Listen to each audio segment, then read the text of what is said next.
Save the best man. This thing we call music ministry is probably the biggest ocean you can think of. Suffice it to say, let it not sound as if because I'm a music minister, so I'm trying to maybe promote it. But I'll tell you the truth. I have functioned, and I'm still functioning in the full blossom of the fivefold ministries. But I'll tell you the truth. I haven't found any as complex, as big, as wide, and as deep as music ministry. It is absolutely endless. Defining music ministry is almost like trying to define God. Because from my studies, I got to discover that without music, there's no life. Actually, music is life. And so it's very, very, encouraging to see young people like you set out and say, okay, let's go find out what this is, all about. Let's not stay within the confines of our locality and have this, false sense of success, that, we've made it. Let's go out there and see what other people are doing.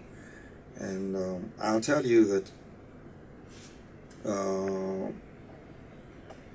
the pressure is not far-fetched. It's not different from what other people go through. Pressure is the same. Temptation is the same. But then we have maybe, I would say, a greater measure of the bombardment, because our ministry is directly connected with God. Directly connected with God. Interestingly, it is more of God than of anything else. I say that because you will always be told in theology that there are two kinds of ministry. There's the vertical and there's the horizontal. But the vertical meaning ministering to God, and the horizontal ministering to humanity. That of the music minister is almost, if I may say, probably 80 to 90% vertical, while it is maybe between 20 or 10% horizontal.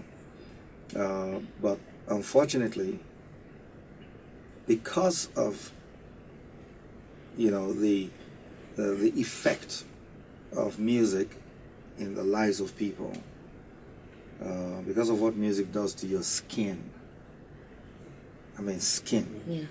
Because of what music does to your emotions and what it does to your spirit, it has made people not to really consider the vertical ministry or effect first. And music ministry is still the most effective form of ministering or communicating to man, whether it's physical, soulish, or spiritual. And we can see that from 1 Samuel 16 23. Is it 1 Samuel or 2 Samuel? 1 Samuel 16 23, where David, after King Saul had disobeyed God and was possessed by an evil spirit, the Lord, one of his ministers advised him to look for a man who can play well on the instrument or on the harp. And when they brought David, verse 23 was very, very fantastic. At the end it says that, and whenever the evil spirit from God was upon Saul, David will take his harp and play with his hand, and King Saul will be, three things would happen. 1, he'll be refreshed.